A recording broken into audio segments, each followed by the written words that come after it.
With working with its grantee partners, Walmart is exploring innovative programs that support 3 pillars: messaging, shared spaces, and skills building, with the goal of strengthening community cohesion by strengthening belonging and bridge building at a local level. And so it's my good fortune to be able to introduce the next panel. We have Lisa Gale, Chief Program Officer at StoryCorps, Andrew Hanauer, President and CEO of One America Movement, and Ashley Quarcoo, Carnegie Fellow and Senior Director of Democracy Pillars and Programs at the Partnership for American Democracy. And Melissa Rhodes Carter, Senior Manager of Inclusive Communities at Walmart Foundation, will be the one moderating this session. So we'll turn it over to you, Melissa. Thank you so much, Christina. It's such a pleasure to get to be here with you all today. I'm really excited to get to talk a little bit more about our strategies, but also just to get to be a part of the fantastic work that independent sector is doing in this space broadly, both with the fellowship and fostering these conversations through Upswell. Really appreciated this last session with Loretta Ross and Reverend Brown, and was so challenging, but leaving on that kind of hopeful note that there is a lot of difficult work ahead, but a lot of opportunity. And so I think that's a great transition to get to kind of dig into some of the specific work that we are focused on. And so I'm going to share my screen. I've got just a couple of slides. We promise not to sort of bombard you with too many here. Let me see if I can pull up. I've got too many open, it looks like. Pull up just the few that we're going to get started here with. And first, we did a quick introduction of our panelists, but I think that, I think what we've heard so far today around finding common purpose and fostering belonging is really exactly why Walmart supports this work. We believe that now more than ever, encouraging people to work across lines of difference is critical for the health of our communities, and the individuals that I'm going to allow to introduce themselves and the organizations they represent are key to really making that come to life. So before we go much further with talking about how we at the Walmart Foundation have been conceiving our strategy as a funder for bridging divides and fostering belonging, I would love to again let our 3 panelists introduce themselves. So starting with Lisa Gale of StoryCorps.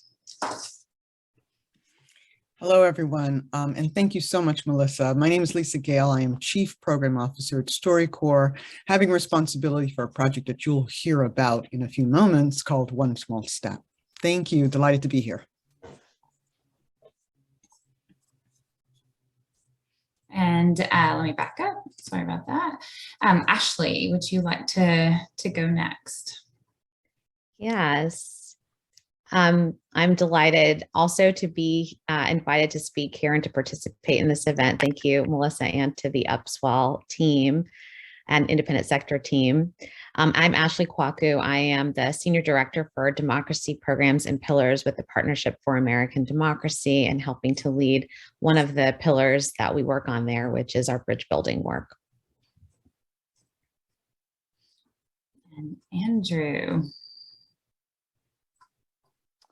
Hey everyone, it's great to be here. Melissa, thanks for having me here on the panel, and it's always I always like hanging out with Ashley and Lisa, even if it's a virtual hangout. So grateful to be here. I'm Andrew Hanauer. I am the president and CEO of an organization called the One America Movement. It's an aspirational title. We're working on it, and we are combating toxic polarization around the country, particularly working with religious communities. So grateful to be here.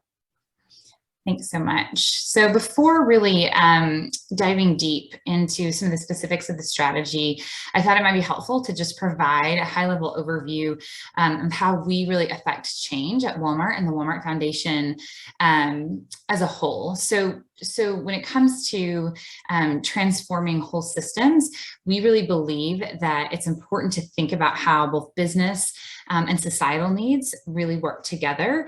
And, at Walmart, we are thinking about how when a business thrives, businesses thrive when they really create value for society. And this is our shared value approach to transforming whole systems. And so Walmart and the Walmart Foundation leverage philanthropic investments alongside business engagement and partnerships in order to shift systems. Walmart is an omni-channel retailer that has a physical presence that is within 10 miles of 90% of Americans, and a customer profile that closely mirrors the United States, both politically and demographically. And so we believe that we can really play a meaningful role in building equitable, thriving, and resilient communities. And we really have seen that community resilience grows when people feel that they belong and they can depend on each other, and so they can meaningfully contribute to as well. So Walmart.org collaborates with other funders, with our organizations like the ones that are here today, to help build trust and deepen empathy, and encourage people to work across lines of difference.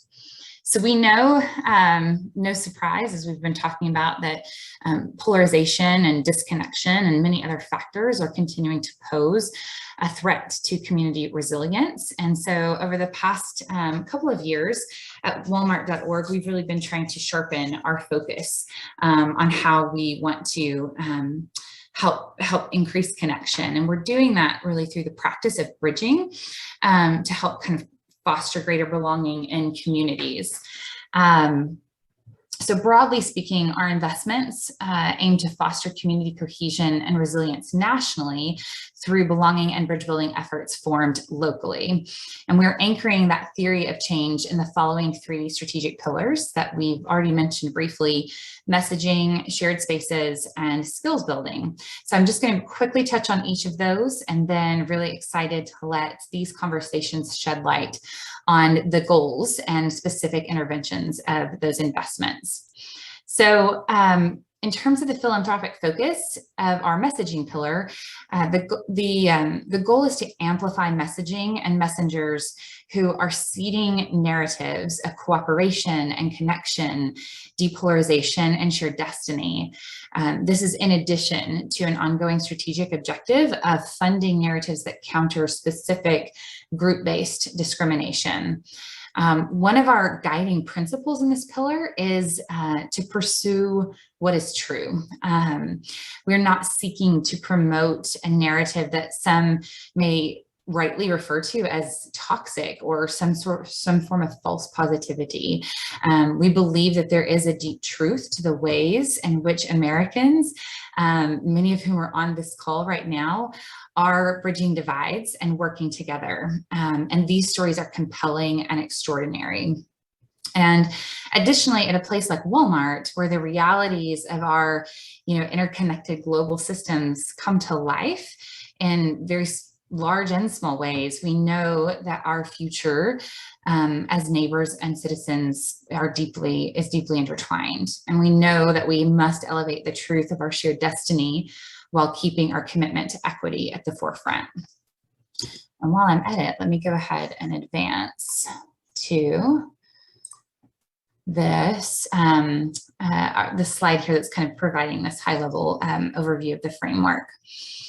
So second, in the shared spaces pillar, we are really seeking to better understand how and where meaningful connections can be fostered in communities. And these spaces for fostering connection can be digital or physical, as is evidenced by the conversation that we're having right now. And, our hypothesis is that this increase in algorithmic-driven online connections and a decline in in-person interactions due to the worldwide pandemic and other factors have limited the opportunities for people to come together. And so now physical gathering spaces that offer interactions within and between diverse communities are more vital than ever for fostering that type of conversation and that cohesion. So I'm looking very much forward to exploring that more, about how we are thinking about shared spaces in the conversation to come with Ashley. And third, in our skills building pillar, we are seeking to provide training and opportunities for pragmatic skills building to bridge divides and increase connection and build trust in local communities. So we're funding some specific interventions like those you'll hear about shortly with the One America movement. We also know that we have a lot to learn in this space, and we'll need to continue expanding our understanding about what additional skills are necessary for fostering community cohesion at the individual as well as the institutional level. So that conversation will be coming at the end of the presentation. So with all of that in mind, I would love to jump right into the conversation with Lisa Gale, Chief Program Officer of StoryCorps. And so Lisa, I've also got your short video here that we can sort of play at any time, but perhaps we could just start with a brief overview of StoryCorps and the One Small Step Cities program. Thank you very much, Melissa, and delighted again to be here with you all.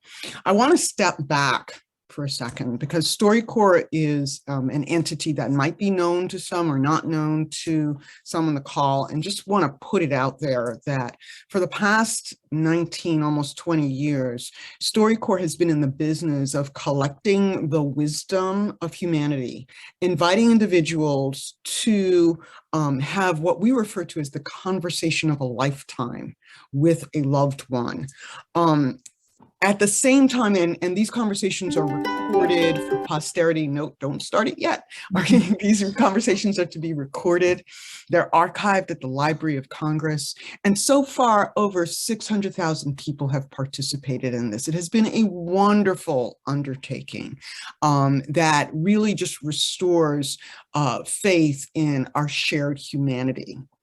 I have to say, however, at the same time, we note that our country and its democracy are at an inflection point. There are deepening political divisions that are characterized by toxic polarization. There's a reckoning with our racial past, the hateful rhetoric and violence directed at marginalized communities, and economic disparities. I'll add on top of it something else. This idea that we don't see each other very much. We live in our communities, we go home to work. During the pandemic, we're at home. We're just not connecting with each other. And what we're finding is that there are divisions being created that 90% of Americans are fed up with. And they're eager to see a path forward. So we launched One Small Step in an effort to provide opportunities for individuals to have the chance to talk with each other, to engage with each other, recognizing that if they could have that conversation with someone who's on the other side of the political divide, the theory of contact theory tells us that individuals will be in a position of seeing each other, and some of those divisions might begin to melt away. And I want to underscore might, because the name of our project is One Small Step. Not that we've got the answer. It is one small step toward this. We want people to engage in these conversations, and because they don't have connections with people who are on the other side, we provide a matching service. So if you will, think of it as like almost online dating. You're interested in meeting somebody, you want to talk to someone who's on the other side, you self-select, they self-select, and then we have conversations where we bring the two of you together. Ours is a two-pronged strategy. However, yes, we want these conversations to happen, but they happen because we have work going on, a messaging campaign going on that raises awareness and engagement through a multi-channel marketing strategy, and a ground game effort where we're creating various entry points for the community to participate in this. We're doing this work in four municipalities, Wichita, Richmond, Central Valley, and Fresno, and Oklahoma City. And the goal here is to have people see each other in this conversation. I would like you now, Melissa, to turn on this short animated, or actually audio card that represents what these conversations are like, because I'm sure there are many who are listening to this who are kind of like going, what is it really like when two people get together? This gives you a lens into what those conversations are like. Absolutely. Let's see. Can you hear it?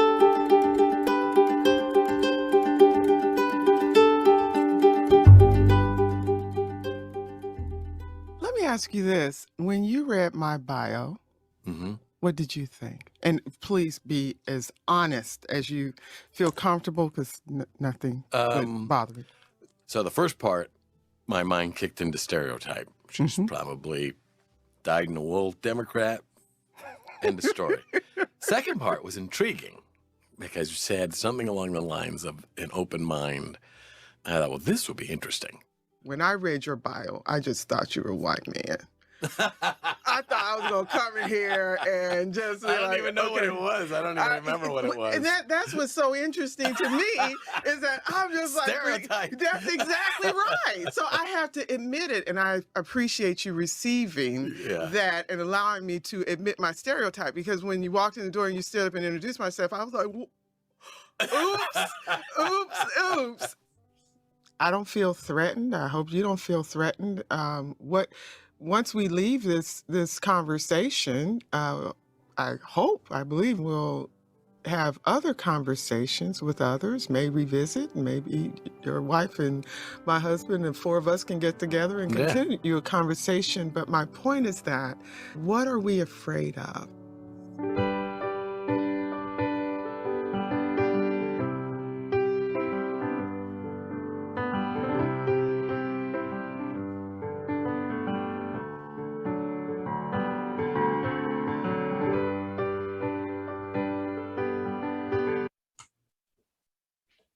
So I won't belabor. That gives you a lens on what goes on in these conversations, and I'll yield the floor to my other colleagues on this panel.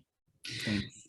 Yeah, well, I would love to ask you just a couple of quick follow-up questions. So I think it's important to maybe, one of the key takeaways that I had when we were developing this grant was we talked a lot about perceptual polarization and the impact that has. So maybe we could talk about the differences a little bit between, or just the impact that our perceptions have versus reality. Could you kind of talk us through that piece a little bit? Absolutely. So we've spent a lot of time with scholars and advisors who've been helping us along the way as we have been putting the bones on, or putting the meat on the bones of this idea that we're working on. One of those scholars, or one of the individuals who are helping us, is Tim Dixon. He's a founder of an organization called More in Common, who's done a fair amount of work in this space of looking at the challenges that are confronting our country. We all think, and this is according to Tim, we all think and have been told that we can't get along. And there's this gap that exists between the actual polarization and the perception of polarization that occurs when you hear over and over and over again that we're polarized, we don't get along, we don't get along, we don't get along. And it becomes much more exaggerated. I mean, I'm not saying that polarization doesn't exist. I'm not saying that toxic polarization doesn't exist. But I am saying that we're being hammered with these messages that says this is what's happening. And the result is it feels overwhelming and almost gets as individuals to a point of being catatonic. Like they feel like there's little that they can do. I'm stuck. This thing is so big and so vast. What are we possibly going to be able to do? So, defining it, I think, is important, recognizing that it's something that we're all subject to, that we're all experiencing. And the response is not unreasonable. The fact that you feel, oh my goodness, what could I ever do about it? And I think, ultimately, when you think about the number of people who are going to get to participate in the one-to-one interviews, it's relatively small, right? And we're hoping to be able to see that scale and grow, and StoryCorps maybe working on some technology that how can we do this maybe in a digital environment. But I think that what I find so fascinating and so interesting is that there is a large multi-channel media campaign to spread the word about the opportunity to participate in the one-to-one interviews. And so for me, what was so fascinating as we were talking through the development of the grant was that even those who may not make it, either because there's just not enough space or not enough resources to get people all the way into the room, all the way to the interview, those who will just start to, excuse me for that, those who start to just have an awareness that there are people helping, that there's an organization called StoryCorps and others who are out here doing this, and that there are people on both sides of kind of the political divide who would be willing to show up, I think it starts to chip away at that perceptual polarization, don't you? Absolutely, absolutely. In fact, it's kind of, the interview is really important. But also what is important is, just as you've suggested, Melissa, it is, people can and want to talk with each other. The data from More in Common suggests that there are a full, almost more than 2/3 of the country are part of what is referred to as the exhausted majority. They see, they hear, they feel all of the things that we're feeling, all of us, and are feeling like, they want to do something. I will admit, there are wings in the, if you think about a bell curve, the folk at the wings are not that interested. So the degree to which we can put out the messages there that, yes, this is a phenomenon that is happening to all of us. Yes, there are things that you can do. Have a conversation, talk about what it's like to have people see and hear the content like what I've just shared, have people be exposed to it, but also see the messages. That is becoming as powerful as the conversation, because what it's doing is it's dialing down the temperature. Yeah. Because there are people who kind of like they're no longer in that overwhelmed state. They're actually beginning to say, okay, fine, there's something that I can do, and it's bad, but I can take action. And that's what this project is really driving toward, is the opportunity for folk to take action. I love it. I love it so much. And it's also exposing people to the idea that there are other people, that we're building a movement and that there's momentum. I think there's a lot of folks who think, they feel a little bit isolated. They feel like, I'm exhausted. Am I the only one who cares that there's this polarization happening? I want to increase connection, but maybe it's just me, because everywhere I look, again, they have the perception of the polarization. And so this project and the media campaign that goes along with it is really helping to kind of say, hey, look around, there's a groundswell, there's a movement, and there's momentum happening.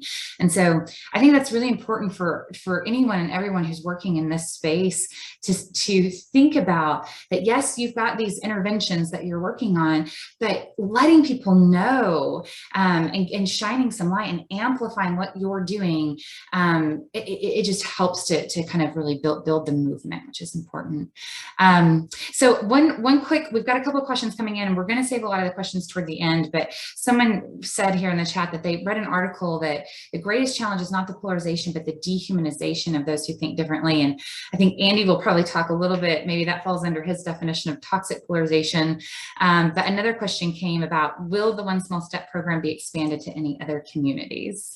Always. I mean, it's really, this is independent sector call. So everybody here understands the reality of having the resources to be able to do this work. We can definitely try to grab onto and take advantage of the media as a way for us to get the word out about this. The messaging is very, very important. The digging in work, the work that goes on in these particular communities is work that, yes, we aspire to have this available much more widely across the country. It's like, you all will appreciate its resources, right? It's certainly not will. And by all means, we are surprised. 2,000 people have participated in these conversations.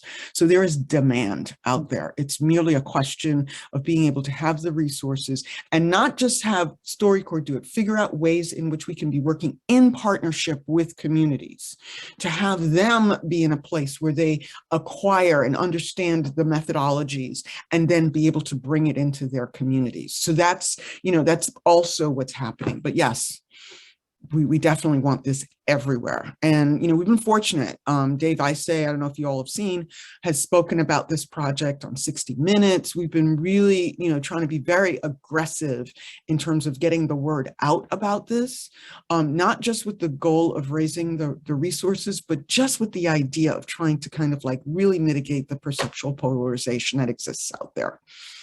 Well, Walmart.org is really excited to get to come and be a part of helping this. So thank you so much for joining in, and we'll have the chance to have some more conversation with Lisa. So keep your questions coming, and we'll tackle those at the end. So Ashley, I'd love to bring Ashley Quarcoo to this conversation. She represents a key grantee as a part of our shared spaces pillar of our strategy. And so we're going to kind of unpack this. And I'm excited, Ashley, because the Partnership for American Democracy, which I hope that you'll give us a brief overview about, takes a little bit of a different approach. It's kind of at this broader kind of network level. So could you talk us through that? Could you give us the overview of the organization and how you all affect change? Yes, well, thank you for that, for the opportunity again, Melissa, to share a bit about our work. And so, yes, I'm with the Partnership for American Democracy. I'm sure it's a new entity for many of you. And we really are a multi-stakeholder initiative that aims to advance the work of nearly 100 coalition partners to achieve something we call the Sustainable Democracy Goals. And I know you're probably asking, what does she mean by Sustainable Democracy Goals? These are goals that were inspired by a framework that was initiated by the United Nations called the Sustainable Development Goals. And so for us, we're modeling our Sustainable Democracy Goals kind of on this idea that we want to identify 5 really ambitious objectives. We want to help drive collective action around those objectives. And we want to be measurable around what we're trying to achieve. And we want to have a time-bound kind of goal post at the end. And so we really are looking at 2026 as that goal post. It is, of course, a national milestone. It is the 250th anniversary of our Declaration of Independence. And I think for those of us who we've talked already in this call about the deepening polarization, the kind of democratic dysfunction in the country, that milestone will be an important check-in point for us to assess, are we really moving in the right direction? Are we making progress against these goals, or are we kind of retrenching and moving in the wrong direction? We did work with a variety of kind of leading practitioners in the democracy and bridge building sectors to develop these goals, and also sought input from others outside of those areas. For example, from the higher education sector, from the national service community, from business, faith, and media sectors as well. So we really did have a lot of participation. And I think through our broader national campaign, which we call More Perfect, that's where we're really trying to align these efforts to advance in a meaningful way progress towards the goals themselves. So each of the goals that I'll just briefly touch on is focused on strengthening a critical pillar of a healthy, inclusive, and resilient democracy. And I think what's kind of really creative about this framework is it's a recognition of the fact that our society doesn't just need strong institutions and sort of strong participation in electoral processes, but we really need a more resilient culture and a more resilient kind of relationship with each other. And that's also a part of the sort of societal strengthening that needs to go hand in hand with that institutional strengthening. But just quickly, our 5 goals focus on: first, civic learning; second, national and community service and volunteering; third, bridging cultural and political divides, and that's where this work firmly sits; fourth, election integrity, citizen participation, and good governance; and fifth, information, media, and technology. And so just to circle back to the third goal, which is where our partnership with Walmart really sits, our objective here is really all about how can we increase social trust, this being kind of the thing that we need that's undergirding a lot of the polarization that we're currently experiencing, and the need to restore that trust. And it has lots of other benefits. It has benefits in terms of public health outcomes, in terms of economic outcomes. Societies that trust each other more just do better across a variety of indicators. And so we really want to help impact at scale how Americans can increase their familiarity with, their understanding of, and their ability to respectfully relate to people different from themselves. And we want to help them do that by gaining some concrete skills and strategies that they can use in their everyday lives. And so we're going to be doing that through an institutional approach, and I'll be talking a little bit about that later. Working with institutions, we think we have to meet people with where they are in the places where they're living their lives, where they're going to school, where they're living in community, and equip those sectors and institutions to help support and promote bridge building. And we're really pleased to partner with Walmart because it aligns so well with your shared state spaces strategy. Yeah, absolutely. So this is, when we were kind of thinking initially about like, what are some of those shared spaces? This is what's interesting is when I was talking about kind of the shared value piece earlier, and we try to be really thoughtful about how kind of our business assets line up and how we can start to kind of create that whole systems change piece. The reality is that Walmart has a lot of shared spaces, right? 90% of Americans live within 10 miles of a Walmart store. So we know a thing or two about space, but we really want to start to learn what are some of those other spaces and communities where people are gathering, and how does that foster that increased connection? How does that, what does that look like? And we knew that we needed to first ask really good questions, and we needed to have a deeper understanding, because I think sometimes when it comes to some of this bridging work, we can all sort of start to operate from some of our own sort of personal experience. But what we really appreciate about the work that you all do is you try to take a really thoughtful approach. And so what we're doing is we're doing kind of a landscape analysis. And we're looking at both higher education campuses, and we're looking at libraries. We know that those two spaces really do serve communities. That's where people tend to kind of gather. And we were looking at kind of the nexus of higher education campuses and libraries, and how do those interact and intersect with communities? Do they offer opportunities for within communities for diverse groups to come together and interact? And does that really truly increase cohesion and trust? And what types of what types of opportunities? And so maybe you could talk a little bit about the grant, what we're anticipating. I know you and I are going to have a deeper conversation even tomorrow this week, but just kind of talk a little bit about the work itself and try to see if we can sort of make that feel as tangible as possible.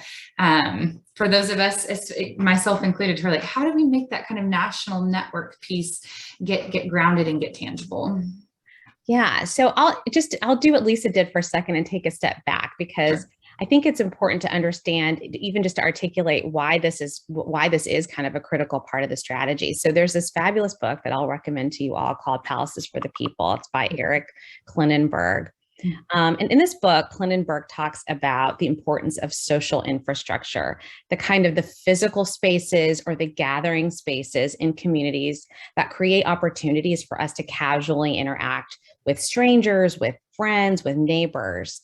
And, as we know, these are the kinds of spaces that either we've stopped going to in more recent years because of the pandemic, or really which have already begun to atrophy over time, really for decades. This has been a sort of part of our social and civic life that's really atrophied. And when we think about kind of social infrastructure, what is that? We of course think about it as libraries and campuses and schools, but that's one piece, swimming pools, but also community spaces like courtyards, community gardens, and of course, community organizations like churches and civic associations, especially those that have a physical space where people can assemble. But it could also be a farmer's market on the weekend, clothing markets, a commercial establishment like a Walmart, or other kinds of third spaces where people can congregate and linger.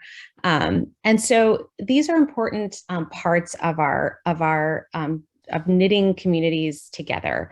And libraries, for example, are one space where we think that there's critical opportunity to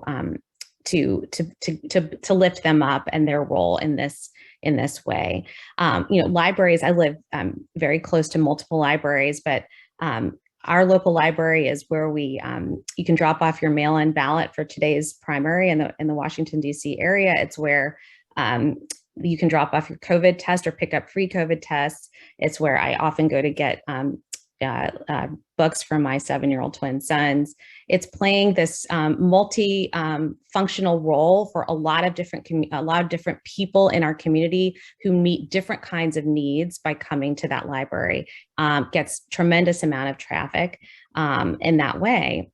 And even in the Clintonberg book, it's a little bit old now, it's about 4 years old, but a survey that he cites there points to the fact that 90% of Americans see their library as very or somewhat important to their community. And while trust in a lot of other institutions has fallen, libraries, the military, first responders, that public trust remains quite high. Just to get to your point, Melissa, about sort of networks, libraries are widely dispersed. There are thousands of public academic school and special libraries around the country, and many of them are interconnected through broad library and association networks, as well as through colleges and universities, many of which also have multiple libraries on campus. So there is this tremendous opportunity to reach a lot of different places and geographies around the country through these interconnected networks, as well as through the college and university networks, so that we can pilot, share, and scale some of the things that we hope to learn in our landscape analysis that you mentioned. And then quickly too about campuses, another piece of that social infrastructure that bridges both what's going on among those participating and living on campuses, but also that role that campuses really play as a part of a community social infrastructure, and the need really to sort of empower and explore how campuses can really strengthen that role in their community. Yeah, well, I feel like with each one of these conversations, I knew it was going to feel too short, and each one could have been an hour itself, but I really appreciate you helping us to kind of unpack this. I mean, I think one of the goals is, oftentimes we kind of think about, when we think about libraries, or we think about even like higher education campuses, it can really be easy to think about, well, let's have events. Let's sort of have like these kind of one-off events, but we're really hoping to like institutionalize a culture, and we're hoping to really start to think about changing the way that we think about these networks. That again, it's not, we hope we have fantastic bridging events there, but we're really hoping that we start to see the critical role that some of that social infrastructure and how we support it. And so we want to ask a lot of great questions over the course of the grant and then beyond to really start to bolster that, so that we can continue fostering that connection and that trust in communities. So thank you, Ashley. I really appreciate you sharing a little bit about this, and perhaps we'll have time at the end to kind of dig in a bit more. So I'd love to bring up Andrew Hanauer now from the One America movement to wrap up our final pillar of our strategy around skills building. And Andrew does this in the context of faith communities. So Andy, how about you just give us the high-level overview of the One America movement and the work that you all do there? Yeah, absolutely. Thanks, Melissa. Really appreciate it. It's good to be with you all. So One America movement is working with religious leaders and religious communities across the country to build resilience to what we would call toxic polarization. And we do that in a lot of ways, but I actually think it's really important to give a 30-second differentiator between toxic and healthy polarization, because I think that's a really critical concept. Polarization is normal. Polarization is healthy. We disagree about things, and we should, advocate, work for our deeply held beliefs. I certainly try to do that in my own life. That's not a problem. That's a good thing. And I think, if we lived in a society where everyone agreed, that would be creepy, if nothing else.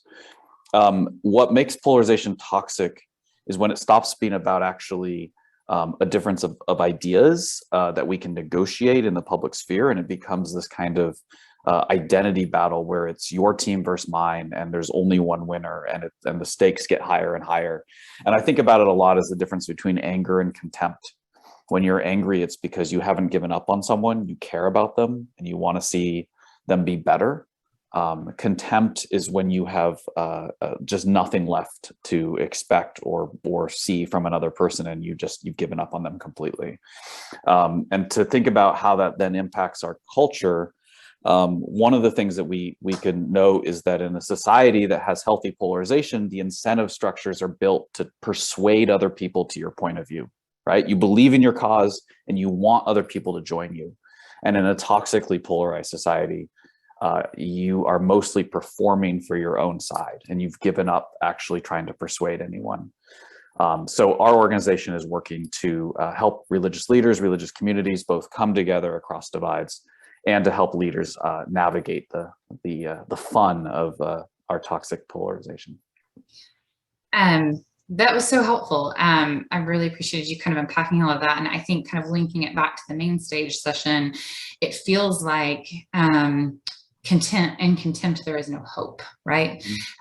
Because there's no way forward. And I appreciated what Loretta Ross shared in that, she seems to be quite persistent in hope. Both Loretta Ross and the Reverend Brown are saying, so even when you're hopeful, you can still have that anger because it means that you want to keep persisting and kind of like moving through. But in that toxic polarization, there's that contempt. And again, you don't have that sense that you can continue making progress or moving forward or persuading anyone.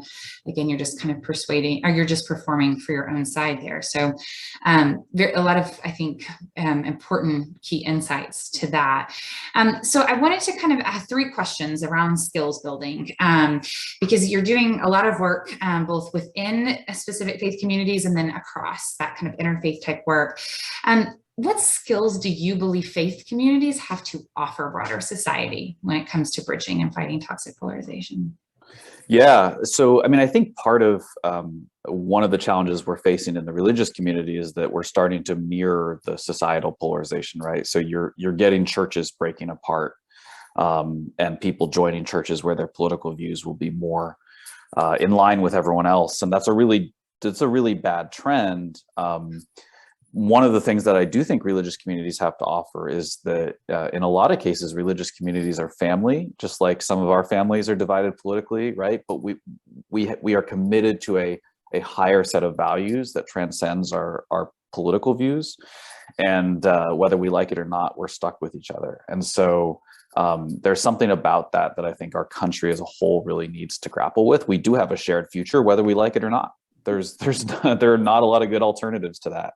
But I think that a lot of congregations, especially in the evangelical world and in other parts of Christianity, are starting to break apart along political lines, and that's a really dangerous trend. So what are 2 to 3 skills in your view, and that you think need to be developed and that you're most likely working on, if you think that they need to be developed within local faith communities to help them resist polarization from within, and then, in those interfaith networks, and then confront polarization in their own local contexts? Yeah, so I think 2 of them come straight from what Lisa was talking about, which are really important. One is that a lot of our polarization is false. It's not that we don't have divisions, but it's that we grossly misunderstand the motives of other communities and the actual beliefs of other communities and how monolithic other communities are. And when we do that, that's part of toxic polarization, right? That puts us in a place where we fundamentally don't understand who other people are and what they believe. And it makes it a lot harder to have meaningful engagement. So one of the skills that we think a lot of people need is just the knowledge and the resources to understand how a lot of our polarization is actually created by perceptions and misperceptions. The second that Lisa also mentioned is just around how we are often actually misperceiving others' intentions. And so one skill that we sort of teach is around the science of polarization, just understanding the neuroscience of what's going on in your brain when you have a hard conversation with someone. So one of the things we talk about is this concept of motive misattribution. So Melissa, if I asked you, if you've ever been cut off in traffic, what would you say? Yes. And what did you assume about the person who cut you off? That they were terrible, and I don't know that they maybe I would that they were in a hurry. That they were in a hurry. That's generous. Yeah, mostly it's, why they don't care. They're being reckless, right? Yeah. But, Melissa, have you ever cut anyone off in traffic? I have cut people off in traffic. Yeah. So, and the reason you did it is almost certainly because it was an accident or because your kids were fighting in the backseat. My kids are always fighting in the backseat. The concept of motive misattribution is something that I think helps a lot of people understand. It's not that we don't have differences of political views, but we ascribe to other people motives that don't exist. We say we act out of love, they act out of hate. And social scientists have actually found that Democrats and Republicans in the United States, along with Israelis and Palestinians, have extremely high misattribution of motives. So skills like that, just to understand those concepts, is kind of a side door into examining your own perceptions and how you relate to others. Absolutely. So any specific skills, now, we talked to Ashley a little bit about kind of like the national sort of network level. If we're thinking a little bit about scale, and how, I know that you do a lot of one-to-one work in local geographies and with, local congregations, but as we start to think about scale, what are some of those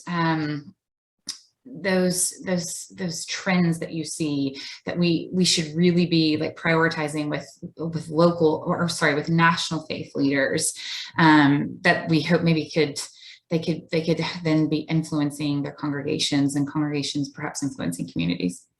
Yeah, absolutely. I mean, so that's one of the great things about working with religious communities is that what you do in one community can often translate very well to another place. Mm-hmm. And despite the rise of the nuns, as they call it, Could you define that? Sorry, yeah, the rise of people who don't affiliate with religion, the number of Americans who still affiliate closely with religion is well over 100 million and very significant. I think that first of all, part of this is we have to have a language for what we believe that is values driven, and faith when it's at its best, not necessarily at its worst, but when it's at its best, is just speaking in a value system that is again transcendent of partisanship and politics. And while many of us who are members of faith communities may end up aligning mostly with one party or one set of political views, if it's done right, it's actually that you're aligning with your faith, and then your faith is informing how you view the world, as opposed to I align with a particular political side, and therefore I follow them wherever they go. And so I think that what national religious leaders and local congregations can really do that's a model for the country is just having a conversation even that is stemming from values that are not coming from a sort of a partisan political lens, that we're held to or called to beyond our political tribe. Absolutely. All right, I'm going to ask one last question, and then we're going to open this up to you, and then we're going to open this up to questions across all the panelists, and I'll invite my other two panelists if they have any questions or feedback that you'd like to sort of ask one another to kind of kick things off.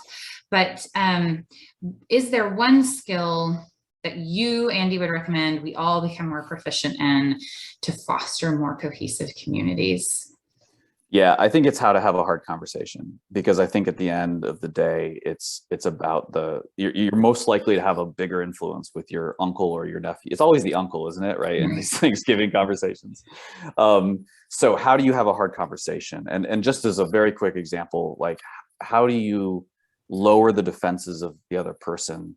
So not the threat level of the other person, by simply sharing when you've doubted your own position or questions that you have about your own position, so that it doesn't feel like this death struggle that both people are trying to win. So, we have a guide for how to have hard conversations. I think a lot of nonprofits in our world have guides for how to have hard conversations. And I'm sure there's a lot of good insights that people can gain from all of those. Yeah, absolutely. So yes, and so that's, you can find more information about One America at their website, and then Partnership for American Democracy and StoryCorps as well. But is your guide, Andy, is that public on your website? Yeah, so it's $49.99 per month. No, I'm just kidding. Yes, it's public on our website, and happy to also share it by email if folks are having trouble finding it. Okay, fantastic. So I would love to open up to questions that folks might have right now. And so feel free to drop those in. And if anyone has any questions for me as well about Walmart, the Walmart Foundation, walmart.org, we'll be glad to answer those. So just as a reminder, we were talking about messaging and shared spaces, or any comments. I know we've got some expertise here in this workshop with us. Dr. Trop, I see, had joined us as well and was being very gracious to share a few of her resources. So any comments that anyone would like to add to help us kind of think through how we can continue kind of bridging divides and thinking about strategies to kind of reach scale. Lisa. Actually, I guess a comment, a response to something that was raised in the chat, and then I want to throw it to my colleagues also to kind of like chime in. Dehumanization shows up in the sequence, and I think we've each kind of alluded to it a little bit, particularly you, Andy, alluded to it, but I just wanted to answer that question and suggest that, yeah, toxic polarization, right? And, you see its manifestations and things like the events of January 6th and, all the things that are going on right now where folk are just really at, fisticuffs with each, and not just fisticuffs, quite frankly, just scary, scary implements being used. But it's when, that is like a little bit of a foreshadowing of a thing that can follow, which is a dehumanization. Some of it begins to show up there. I don't see you as human. I don't see you as value. So it moves, contempt, it's like next level contempt, to the point where, it's the kind of thing that leads to the slavery, the Holocaust, like, you're not human, you're not of value. I can do whatever I do to you. It really doesn't matter because you're not human. It feels to me like it's part of the sequence. I don't know if it's an either or proposition, but if you start off with polarization, which is healthy, as Andy said, and it's kind of like there are people who hold opposing views, that's fine, and they can see each other. If they can't see each other, they get to a place where there's contempt. That's toxic polarization, and then acting on that contempt, I think, is what you have with dehumanization, because suddenly you move to a place where it's kind of like, no, and you're not, and you're this, and I start calling you names, and then I start thinking your life is not valuable. So I just want to throw open, to my colleagues on the panel, dehumanization and kind of like what it means for you in your respective program or project. I totally agree with you, Lisa. And I would just add that, like, basically what you're alluding to, it's like the gateway into political violence, right? It's a justification that, that sort of permits, people to take action based on a sort of denigration of the humanity of somebody else. And so, I do think that is why one of the other kind of really important pieces of fighting back against that kind of language and rhetoric is around kind of the norms that we as a society elevate around what kind of speech and is and isn't okay. And certainly we have a free and open society, but when we come to this kind of dehumanizing rhetoric that can then license harm against particular groups, then that's when we really want to sort of strengthen back those norms that kind of push back and say that's not how we talk about or treat each other, in our collective society. Yeah, no, I agree with that completely. I think one way to think about it, and one thing that we see a lot with the religious communities we work with, is this concept of whether the ends justify the means. And in fact, fighting polarization in many ways isn't about having people become more liberal or conservative or less Jewish or Christian or more Jewish or Christian or Muslim. It's really about being the best version of your own existing identity, right? And so if we're all the best version of ourselves, it becomes a lot harder to say, well, in order to achieve this political goal, I think it's okay to hurt those people. And I think when we start to say, well, if violence is the only way to accomplish X, then it's a really quick slope downhill towards things that are really pretty scary. But just a two-finger, sorry, what is Lisa, to ask, like, how do you combat it? I do think all the work that we're all talking about here is how you combat it, which is you provide ways to humanize, the other side. And I think the storytelling certainly does that. The chance to interact with people, like just in your everyday life, who are different than you, who look different than you, who, that's not an opportunity that like we can take for granted as much anymore, because we live in these silos of people that are our same socioeconomic status, or our same, race, or our same, whatever education level. And so I think that these are all strategies that are part of this broader objective, which is about kind of humanizing and giving people an opportunity to interact with their neighbors and their fellow, human beings. I mean, I think that, these are the hard conversations. Had the opportunity to gather with a lot of individuals and organizations that are in this space, in this bridging and what we call kind of pluralism space last week. And what I think people were really, really grappling with were kind of, what are the guardrails? John Powell talks about radical belonging and expanding the circle of human concern. And I think for those of us who are saying, how do we do that? And how do we keep equity at the forefront? And how do we not, it feels like there's a tension, right? That are we going to start kind of going down this slippery slope?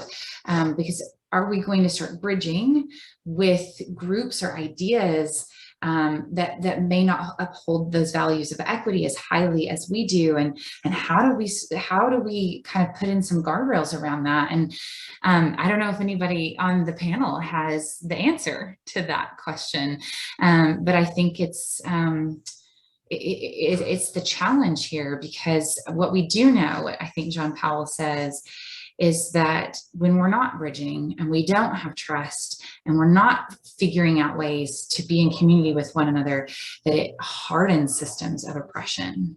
Mm-hmm. And so somehow we do have to figure this out, right? But welcome any thoughts from anyone on how we move forward while upholding our values around equity. Yeah, I don't have an answer for that one. So I'm just going to start and say that, as a starting place. But I will say that, this whole space requires some thought being given to who's extending their hand and inviting the conversation and what the power dynamics look like. Organizationally, StoryCorps has been in the space of dealing with everyday people, not really trying to kind of prioritize, this one or that one. And even within this space, recognize that our intervention is very different than Andy's or Ashley's, right? It's almost like, if you think about it, our sweet spot is the fact that we're in the communication, space, and we have a megaphone, and we can get a lot of people hopefully into this space and looking for something to do, and provide this initial thing that has them see, hey, I'm not going to be dead, I could do this, or whatever. Then I leave it to my colleagues to begin to grab those individuals and begin to say, okay, fine, there are public spaces where this can be going on, and definitely going to have a conversation with you, Ashley, after this. And then, in terms of Andy, already have instances where there's at least one pair that have decided that they're going to have one of these conversations because his work has sparked that. And I think it can work the other way as well. So, it's really about finding people, because that's what contact theory is. Contact theory, one of its tenets, says that you really need to kind of find that balanced place, right? You can't have one person, you can't have a power imbalance and expect people to be able to see each other. You've got to be able to put people in a place and make them feel equally comfortable. And we've had to tactically do things to make sure that happens. And if we can get people in, then I'm convinced that we can push people out to the broader system, and we'll do that. But, it's all about everyday people. I could not agree more. And I think it's just like a last comment, and I appreciate you sort of bringing it back to what we also talked about from the main stage, which is, where's your circle of influence, and start going from there. And, I think about with first of all, thank you all for having those specific circles of influence and allowing Walmart to come and get to be a part of that story, you know, and helping to provide some support and partnership within those circles of influence. And, you know, I think Walmart has 2 million associates worldwide, which is still an astounding number to me as I'm new to my position, my role, 2 million associates. And so I'm proud of the work that we're getting to do in that space and in that workforce and workplace space. And I think all of us can look around and go, where is that space of influence? And start to just kind of work out from there. So really appreciate this. I think we're at time. So thank you all so very much. Yeah, I'll leave it to our Upswell team to kind of take us on from here. Thank you. I know there were other questions. I'm sorry we can't get to them all, but thank you, Lisa, Andrew, Ashley, Melissa, for a wonderful conversation. Lots of resources here, lots of ways for people to start doing this work of how to kind of bridge across any line of difference. So thank you, each of you, for your perspectives and your work that you do in this space. So one last session for us to get through as a team here together. Everyone at this point will move over to channel B.